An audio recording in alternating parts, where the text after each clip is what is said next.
माननीय प्रोफेसर मनोज कुमार झा जी। माननीय उपसभापति जी, आपका बहुत बहुत धन्यवाद।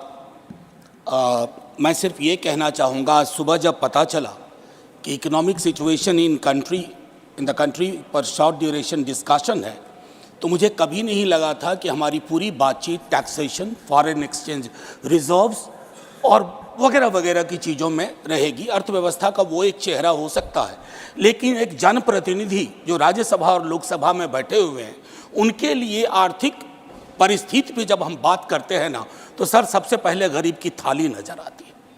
गरीब की, आप फॉरेन एक्सचेंज रिजर्व कुछ भी रख लो, लेकिन अगर गरीब की थाली में ऊपर परिलक्षित नहीं हो रहा है, तो फाइल भी किताबी है और गांव भी किताबी। मैं सिर्फ, और हाँ, बहुत बढ़िया कहा जावड़ेकर साहब ने कहा 80 करोड़ लोगों को, हालांकि मैं उस शब्द का इस्तेमाल नहीं करूंगा कि मुफ्त कुछ नहीं होता सर।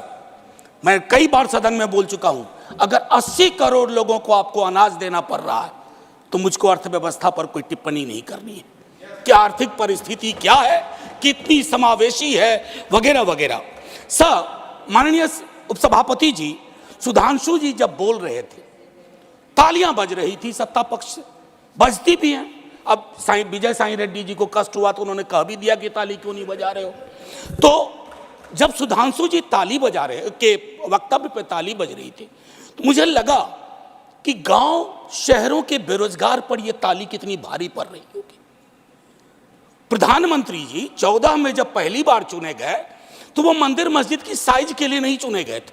2 करोड़ प्रतिवर्ष नौकरियां उनका वादा था। 2 दाएं 20 करोड़। एक श्वेत पत्र तो बनता है कि हम कहां हैं। सर, माननीय उपसभापति महोदय, मैं कुछ चीजें आपके मध्य, क्या ऐसा तो नहीं है कि हम मानव विहीन और मानवीयता विहीन ग्रोथ स्टोरी के पक्ष में भजन गा रहे हैं, करतल ध्वनि कर रहे हैं? सर, कोई भी वैसा ग्रोथ जो फेसलेस हो, जॉबलेस हो, उस ग्रोथ से देश की हकीकत नहीं बदलती है। सर, बड़ी बड़ी बात लोग कर रहे थे। अभी पिछले महीने ये खूबसूरत किताब आई है, वेल रिसर्च्ड। आधी किताब में सर रेफरेंस है, ये है अनइक्वल। सर, हम किन देशों से पीछे हो गए हैं पता है? छोड़िए अमेरिका यूरोप की बात, बांग्लादेश और नेपाल इनकम इनइक्वालिटी को एड्रेस करते हुए मानवीय सूचकांक में हमको पीछे छोड़ चुका है। ये है सर दस्तावेज, ये अनइक्वल स्वाति नारायण की। बीते दिनों बिहार में एक जातिगत सर्वेक्षण हुआ। मैं चाहूंगा तमाम हमारे भाजपा के मित्र, उनको ना उससे मतलब ना हो, उसके प्रति विरोध हो, लेकिन एक बार उस दस्तावेज को पढ़िए, क्योंकि उन आंकड़ों में नंबर के बाद आर्थिक सामाजिक परिवेश भी जाहिर हुआ है। और तब प्रधानमंत्री जी, पुनः ले जाऊंगा 14 में बिहार गए थे, बिहार को स्पेशल स्टेटस की बात वो करके आए थे, हाजीपुर, दरभंगा, पटना। सर, बिहार को आपकी जरूरत है माननीय सत्ता पक्ष। बिहार के पास रेवेन्यू के साधन कमतर हैं। बिहार को लेबर सप्लाई स्टेट के नजरिए से मत देखिए, बिहार को स्पेशल स्टेटस दीजिए। क्योंकि अगर आप इस किताब का विश्लेषण करें, सरकार के आंकड़ों का विश्लेषण करें, तो आपको साफ दिखेगा कि बिहार, झारखंड, उत्तर प्रदेश और मध्य प्रदेश देश के बाकी राज्यों से पिछड़ रहा है। उसके अलावा दूसरा पहलू कहता हूं माननीय उपसभापति महोदय, इस किताब में बाबा साहब भीमराव अंबेडकर को धृत किया गया है, नॉर्थ साउथ डिवाइड के संदर्भ में भी।